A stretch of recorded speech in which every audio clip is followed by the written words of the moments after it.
तो आज हम डिस्कस करने वाले हैं vibrometer and accelerometer, that two are the vibration measurement devices. तो हम वाइब्रेशन का यूनिट 5 पढ़ रहे थे, वाइब्रेशन मेजरमेंट। मैं हूं आशीष सिंह, आप देख रहे हो 4B इंजीनियर्स। तो चलिए शुरू करते हैं।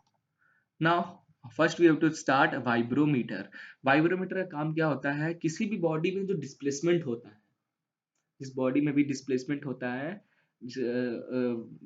ड्यू टू वाइब्रेशन, उस वाइब्रेशन को, उस डिस्प्लेसमेंट को मेजर करने वाला डिवाइस को हम वाइब्रोमीटर बोलते हैं।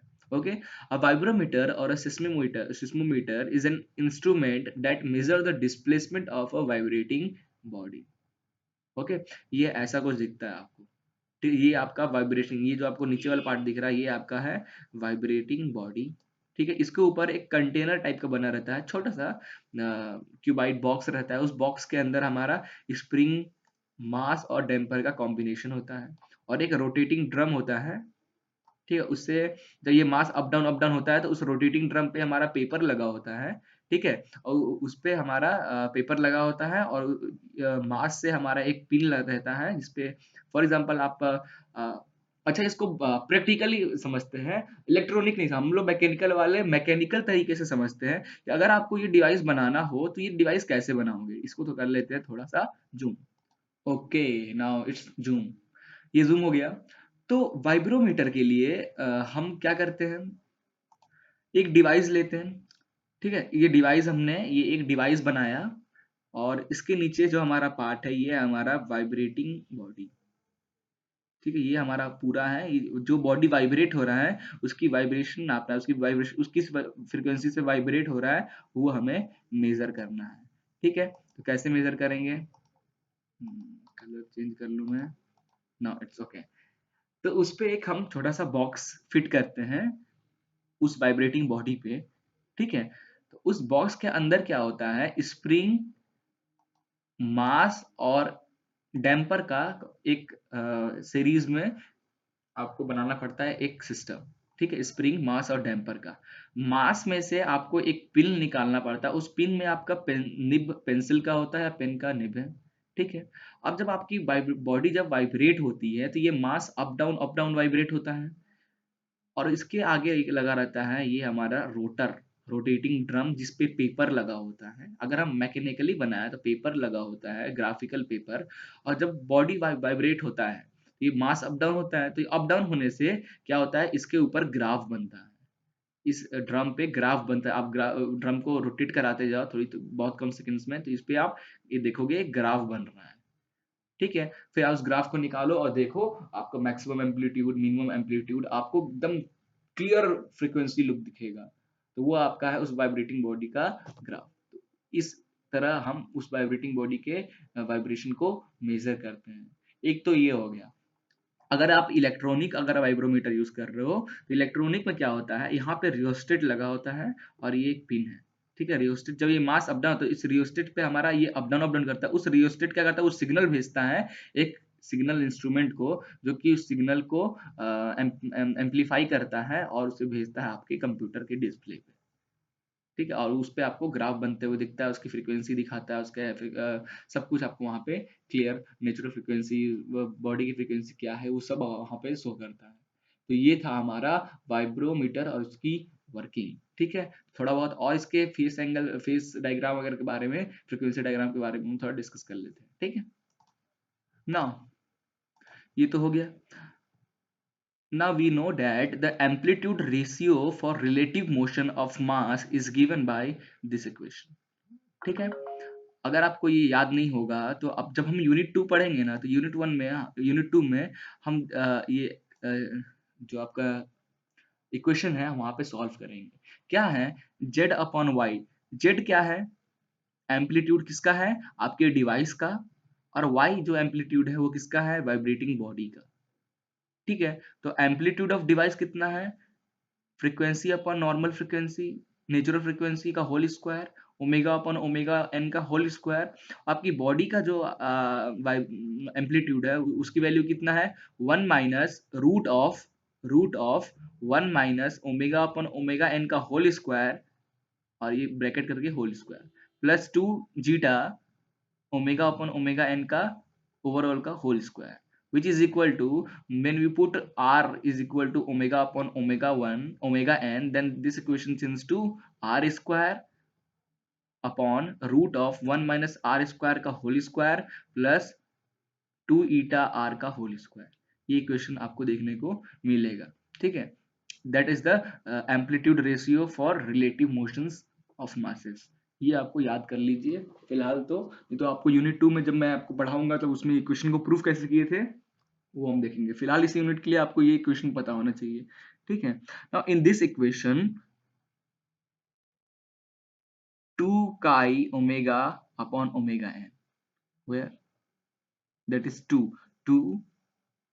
this equation 2 zeta is zeta actually chi बोले 2 chi omega upon omega n is very small term, thus it can be neglected for wide range of damping factor, hence the equation क्या हो जाएगा।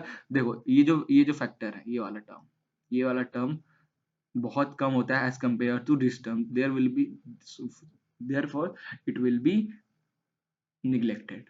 Therefore, the equation changes to z upon y is equal to omega upon omega n का whole square upon 1 minus upon root of mistake है यहाँ पे upon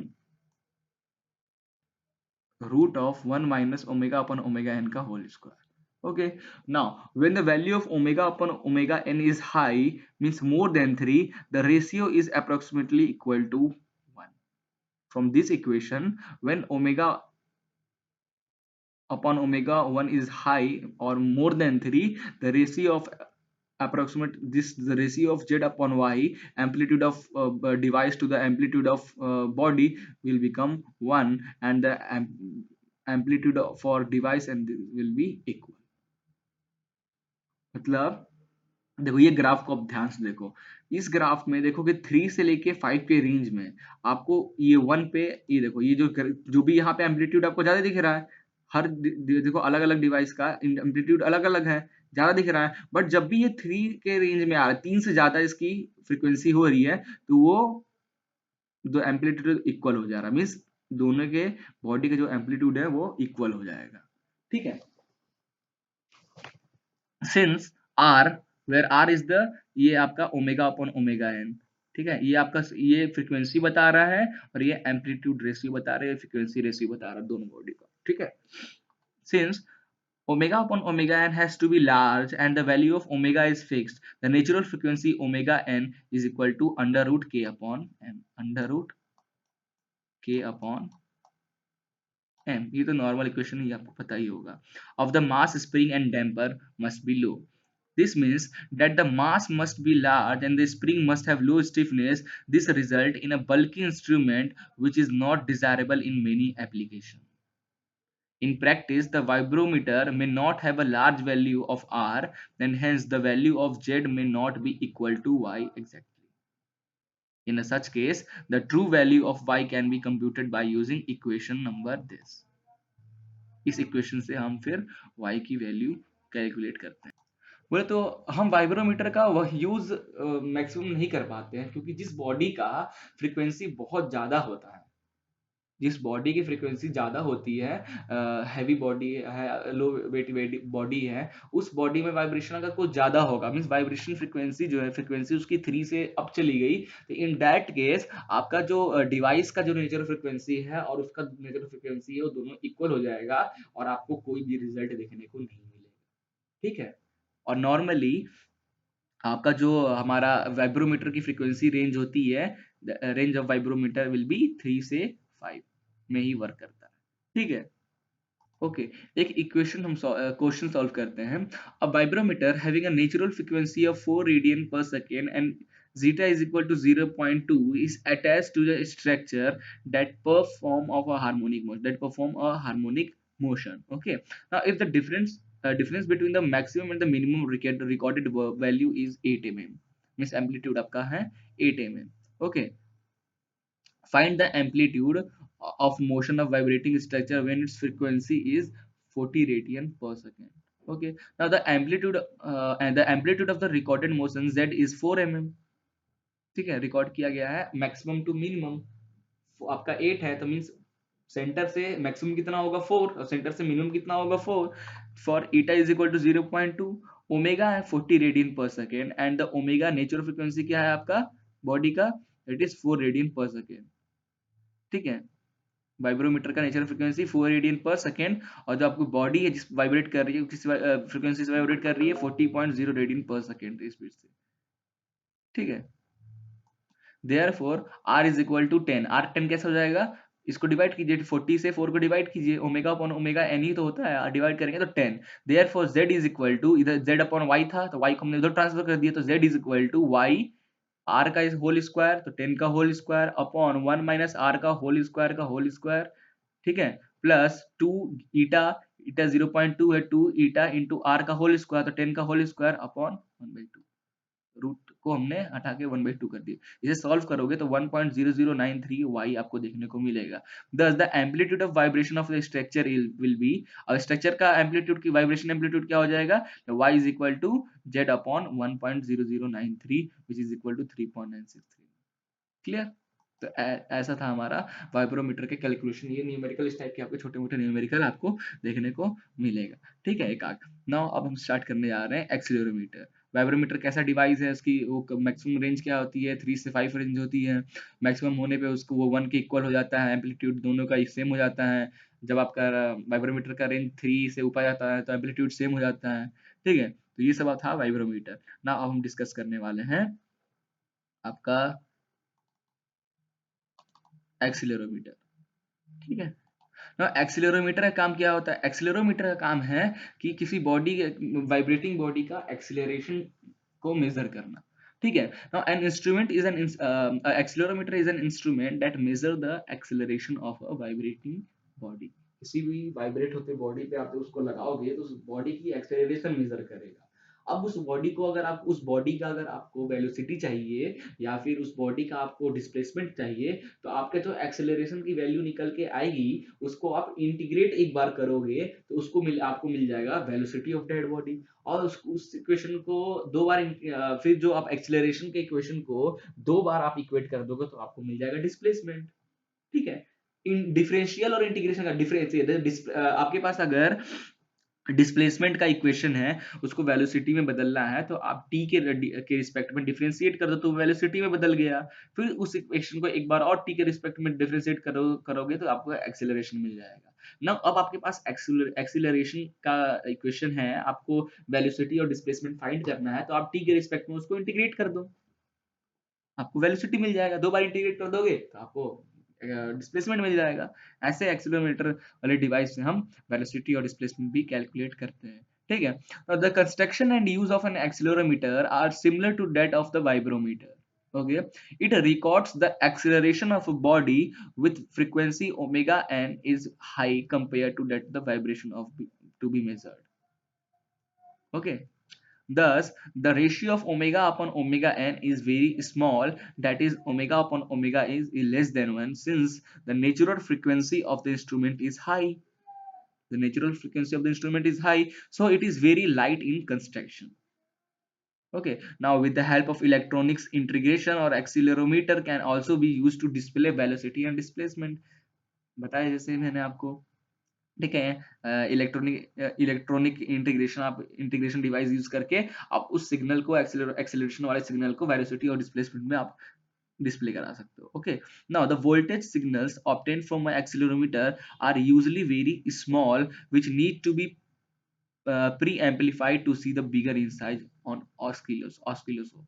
oscilloscope एक device है जो कि आपके एक्सेलरोमीटर से जो बहुत कम अमाउंट में जो एनर्जी निकल रही है उसको एम्पलीफाई करता है और उसको बड़े लेवल पे आपको दिखाता है। Okay, because of its small size and usefulness for determining velocity and displacement besides acceleration. Okay, it is very widely used in vibration measuring device के लिए ज्यादातर हम एक्सेलरोमीटर का ही यूज करते हैं। ठीक है, एक्सेलरोमीटर का। अब as we know that the ratio of amplitude is, ये क्वेश्चन आपको भी जिससे पहले बताया था, जिस क्वेश्चन अभी याद है। अब when omega upon omega is small, we can assume omega upon omega n tends to 0. In that case, z upon y is equal to omega upon omega n का whole square into f, where z is equal to y को term को इधर भेज दो this, where f is equal to 1 upon root of 2 zeta omega upon omega N का whole square plus 1 minus omega upon omega N का whole square, ठीक है, is a factor which remain constant for the useful range of accelerometer. Simple ये था। अब accelerometer दिखता कैसा है ये भी देख लेते हैं। ये रहा एक्सीलरोमीटर, इसका बेस है, ये एक मास है, यहाँ पे आपका ट्रायंगुलर सेंटर पोस्ट है, this is a piezo electric elements लगे हुए हैं। इसकी आप वर्किंग आप देखना, ये सिस्मिक मास है जो कि मूव होता है, तो इससे आपको वाइब्रेशन वो मिलता है। ये आपका पीजो इलेक्ट्रिक एलिमेंट है जो इस डिस्प्लेसमेंट इस वाइब्रेशन को अपने अंदर लेके एक सिग्नल देता है। ओके, नाउ एक फ्रॉम दिस आपका क्या हुआ, displacement is directly amplitude of device is directly proportional to the acceleration. From this equation acceleration amplitude of that device is directly proportional to the acceleration of the device. So this system will give the very high value of natural frequency and give good result. तो बस इतना ही था हमारा। इसके बाद lecture में हम एक आध 2 लेक्चर और बचा रह जाएगा फेस डिस्टॉर्शन का, 2 लेक्चर में खत्म हो जाएगी हमारी ये यूनिट, ठीक है। तो नेक्स्ट लेक्चर में हम मिलते हैं।